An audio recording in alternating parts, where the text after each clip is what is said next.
Marina e Lula estão naquela DR, né? Aquele casal que está atravessando dificuldades no relacionamento e foi aquela, o Ibama não deixou a Petrobras, não sei o que lá, e aí a Marina ficou chateada, o Lula ficou chateado e disse que se sentiu traído pela Marina,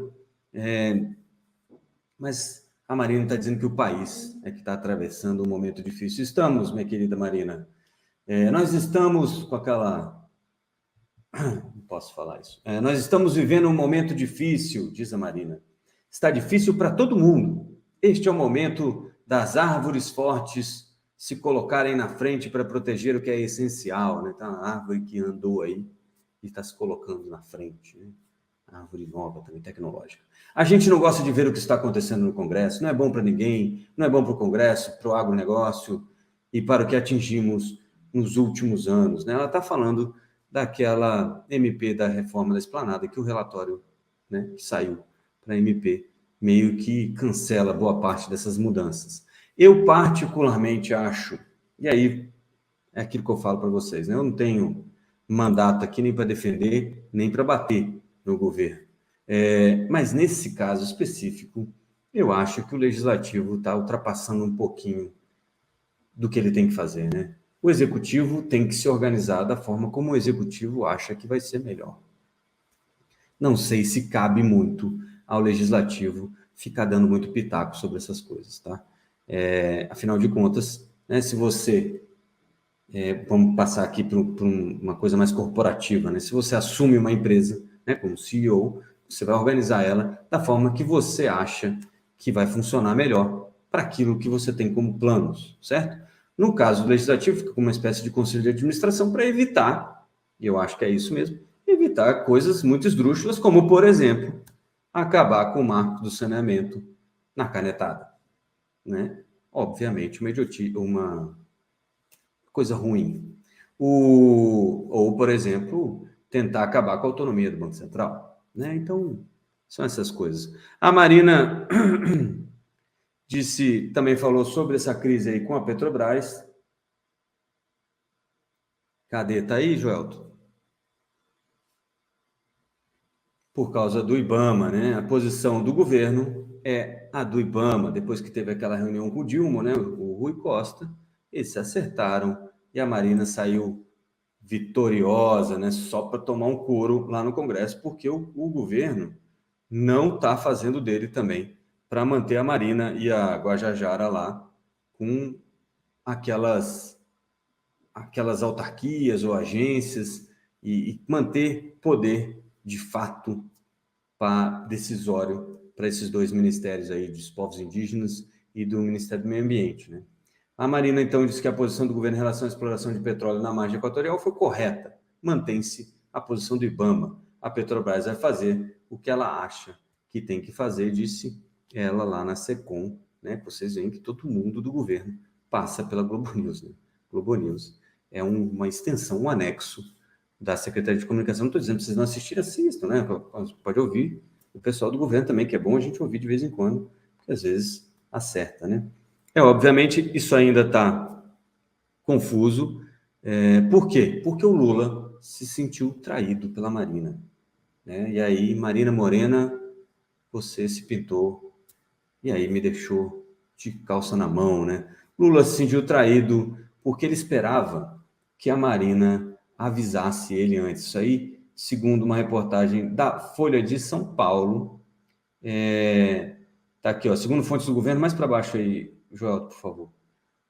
O ministro da Casa Civil, Rui Costa, deve mediar um acordo entre o MMA e o MMA não é o Mixed Martial Arts, não é luta não, viu, gente? É o Ministério do Meio Ambiente. E o Ibama, que deve ser assinado por Lula. O Lula ficou chateado e disse que esperava que a Marina avisasse ele antes. Está lá em cima, está mais para cima. Mas o Rui Costa está tentando colocar panos quentes para deixar as coisas um pouquinho mais organizadas, né? A ideia aqui do Lula era buscar uma saída política junto ao Ministério de Minas e Energia, que entrou em rota de colisão com o Ibama. Marina insistiu que a decisão do órgão seria técnica e não estaria sujeita à ingerência política. E eu quero lembrar o seguinte, gente, quando fala técnico, é que nem... A gente não pode entrar nessa ideia, que é a ideia anterior lá da discussão sobre a vacina. Ciência não é dogmático. Tecnicalidades não são dogmáticos, não são coisas que você não pode mudar ou não pode chegar a conclusões diferentes, né? Caso isso fosse realidade, a gente nunca teria passado das coisas. Ah, não, então é o Sol que gira em torno da Terra. Pronto, ninguém pode falar mais nada porque isso é ciência. E a ciência descobriu que estava errado, né? A decisão é técnica, mas ela sempre tem um viés político, porque você consegue argumentos técnicos plausíveis e razoáveis, em algumas vezes, para defender visões opostas. E aí você tem uma definição política. Então, se mais para frente o IBAMA reconsiderar isso, não quer dizer que ele não foi técnico, mas que ele resolveu adotar uma outra doutrina, eu espero, né? Mas com todo o arcabouço técnico necessário para chegar àquela decisão. O que não pode, o que não faria sentido, é o presidente do IBAMA ouvir os técnicos lá e falar assim, cara, não estou nem aí porque vocês estão falando, a minha decisão é essa. Vocês nem precisam ter relatório nenhum aí, vocês estão perdendo o tempo de vocês. Isso não faria sentido. Beleza? E a Marina também falou que o legislativo está desrespeitando aí a autonomia do governo, falando, ela está tentando tudo que é argumento. Estão esvaziando aí. O presidente Lula restabeleceu todas as competências do Ministério do Meio Ambiente. Infelizmente, alguns setores querem reeditar a estrutura de governança de Bolsonaro, desrespeitando a autonomia que o governo tem em relação à gestão. E eu concordo, eu acho que o governo tem que ter autonomia para se organizar da forma como ele acha melhor. E que eu estava falando que a Marina está cheia de argumentos diferentes, ela até falou, não, vejam só, porque isso serve para qualquer coisa, né, gente? Vejam só, estão aí prejudicando... obrigado, já vamos falar disso. Estão aí prejudicando o Ministério do Ambiente e o de Povos Indígenas, que são duas ministras, né? Então, você vê, fragilizando as mulheres na política, blá, blá, blá, aquela coisa toda. Não é nada disso. O pessoal faz uma força para um lado porque tem interesses. Para um lado, o agronegócio acha que o meio ambiente atrapalha, a exploração mineral, exploração de petróleo, acha que o Ministério do Meio Ambiente pode atrapalhar, o IBAMA pode atrapalhar, e estão tentando esvaziar. E é um jogo de interesse que a gente vai ver onde a sociedade encaixa tudo isso, tá bom?